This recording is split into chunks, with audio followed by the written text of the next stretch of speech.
This is Land of Havilah, Isaiah 3. In this chapter, Isaiah paints a portrait of national decline because he sees it coming. There's nothing to indicate what part of his life he received this prophecy or when the decline would come. It's just that the nation is unfaithful to Yahweh, therefore they'll reap the consequences. Verse 1.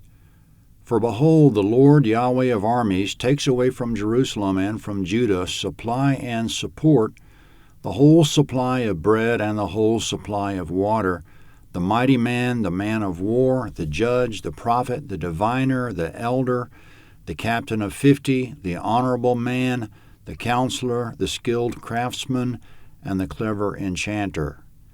Comment in verse 1, Isaiah says, Behold, Yahweh of armies takes away. The grammar is present tense, but it becomes clear in the rest of the chapter that this is a future event, that Yahweh will take away everything good and honorable from the land. In verses 1 to 3, Judah and Jerusalem will lose their whole supply of bread and water. There'll be no mighty man to deliver them, no men of God or men of wisdom. There'll be no skilled craftsmen left, so businesses are failing.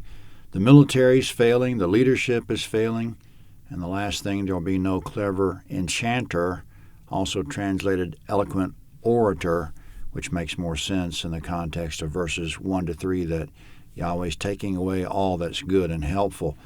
There'll be no one who's even capable of articulating the problem or putting his finger on the problem, no eloquent orator. Now, more description of that dreadful time, verse 4. I will give boys to be their princes, and children shall rule over them. The people will be oppressed, everyone by another, and everyone by his neighbor. The child will behave himself proudly against the old man, and the wicked against the honorable. Indeed, a man shall take hold of his brother in the house of his father, saying, You have clothing, you be our ruler, and let this ruin be under your hand. In that day he'll cry out, saying, I'll not be a healer, for in my house is neither bread nor clothing. You shall not make me a ruler of the people. Comment verses 4 and 5, as a form of punishment, Yahweh will put boys and children in positions of authority. The rulers will be youthful and inexperienced. In verse 5, there'll be loss of respect. Children will disrespect old men. The wicked will disrespect the honorable. In verses 6 and 7, the land will be such that no one in his right mind wants to rule it. Brother will say to brother, You have some decent clothes. You rise up and be the ruler. Fix this country. And the brother will say, Not me. I need to look to my own needs because I do not have decent clothes or even food for myself. If I can't heal my own problems, I sure can't heal the problems of the nation. By this point of the chapter, it becomes clear that in verse 1, when Yahweh said he would take away the whole supply of bread and water, he was speaking spiritually. With no supply of bread or water in the literal sense, everyone would die in a matter of days. But obviously in verses 4 to 7 that we just read, life goes on. But the thing is, there's no spiritual sustenance from Yahweh. Yahweh has stopped feeding and watering the people in the spiritual sense. They're not hearing from God, or they wouldn't be in such a decline. Coming up, why has God distanced himself from his people? Verse 8. For Jerusalem is ruined and Judah is fallen because their tongue and their doings are against Yahweh, to provoke the eyes of his glory.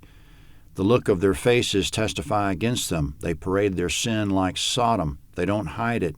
Woe to their soul, for they've brought disaster upon themselves. Comment verse 8 makes use of the prophetic present tense again because Isaiah sees it now, therefore he expresses it in the present tense, but the manifestation of it will be in the future. It says Jerusalem is ruined and Judah is fallen, but what that means is that Jerusalem will be ruined and Judah will fall. And why? Because they sin and provoke Yahweh in verses 8 and 9. Now verse 10. Tell the righteous good, for they shall eat the fruit of their deeds.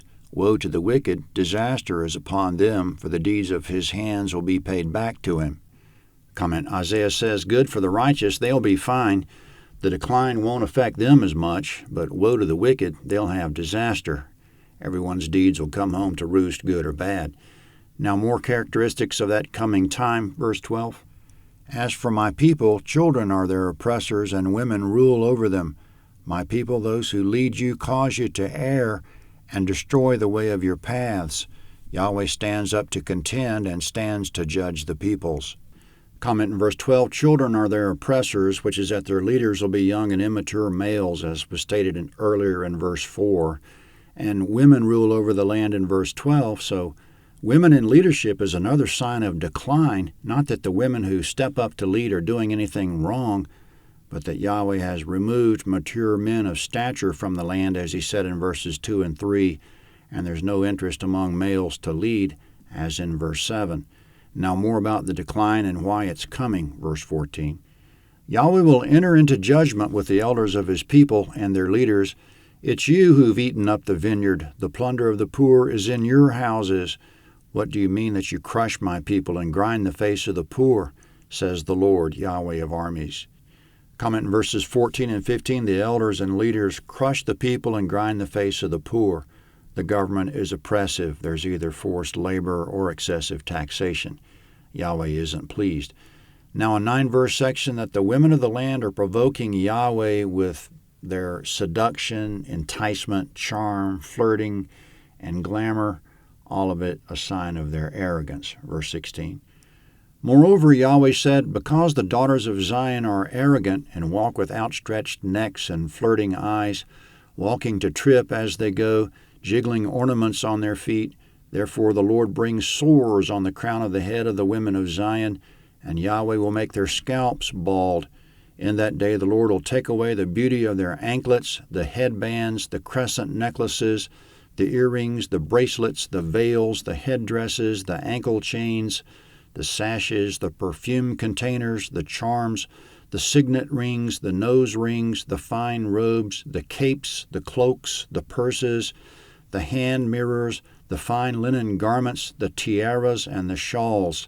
It shall happen that instead of sweet spices there shall be rottenness, instead of a belt, a rope, instead of well-set hair, baldness, instead of a robe, a wearing of sackcloth, and branding instead of beauty.